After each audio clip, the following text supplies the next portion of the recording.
नमस्कार. कनककोशी न्यूज चॅनलमध्ये आपल्या सर्वांचे स्वागत आहे. नागपूर विद्यापीठाचे कुलगुरू कुलपती रमेश बैस यांच्या निर्णयानंतर दुसऱ्यांदा निलंबित.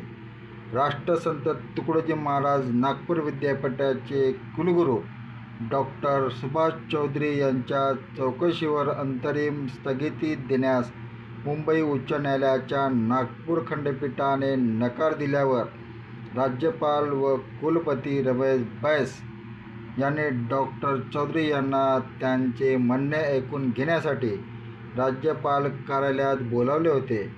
डॉक्टर चौधरींनी आपले लेखी उत्तर सादर केल्यानंतर कुलपतींनी गुरुवारी चौधरीचे दुसऱ्यांदा निलंबन केले. यापूर्वी त्यांनीच 21 फेब्रुवारीला चौधरींना निलंबित केले होते. कुलगुरू डॉक्टर सुभाष चौधरी यांचा संपूर्ण कार्यकाळ वादग्रस्त राहिला. विद्यापीठाच्या परीक्षा आयोजनाकरिता Maharashtra knowledge corporation limited MKCL काळ्या यादीत असतानाही कंत्राट देण्याचा निर्णय वादग्रस्त ठरला होता. कुलगुरू डॉक्टर सुभाष चौधरी यांच्या कार्यकाळात आंतरविद्याशाखीय शाखेच्या अधिष्ठातापदी डॉक्टर प्रशांत कडू यांच्या नियुक्तीवरून वाद निर्माण झाला होता.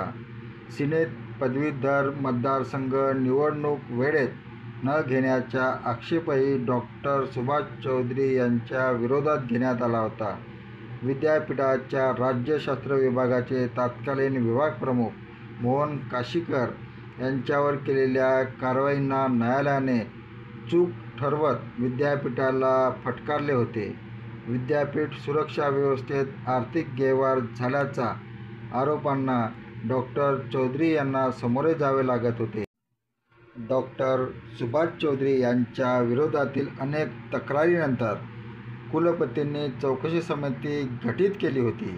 या समितीच्या अहवालाच्या आधारे ही कारवाई करण्यात आली. यापूर्वीही चौधरींना निलंबित करण्यात आले होते, मात्र न्यायालयाने निलंबनाच्या स्थगिती दिल्यानंतर ते पुन्हा नव्याने रुजू झाले होते.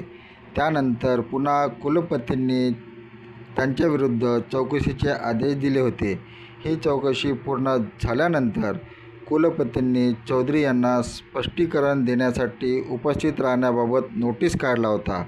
डॉक्टर सुभाष चौधरी यांनी चौकशी प्रक्रियेला आव्हान देणारी याचिका उच्च न्यायालयात दाखल केली. न्यायालयाने चौधरी यांच्या चौकशीवर अंतरिम स्थगिती देण्यास नकार दिला. त्यामुळे कुलपतींनी चौधरी यांना चौकशीसाठी बोलवले, परंतु डॉक्टर चौधरी यांच्या लेखी उत्तराने समाधान न झाल्याने त्यांनी चौधरींना राजीनामा देण्यास सांगितले. मात्र चौधरींनी नकार दिल्याने कुलपतींनी गुरुवारी पुन्हा त्यांना निलंबित केले. धन्यवाद. आपण बघत होता कनककोशी न्यूज चॅनल. कनककोशी न्यूज चॅनलला सबस्क्राईब करा, लाईक करा.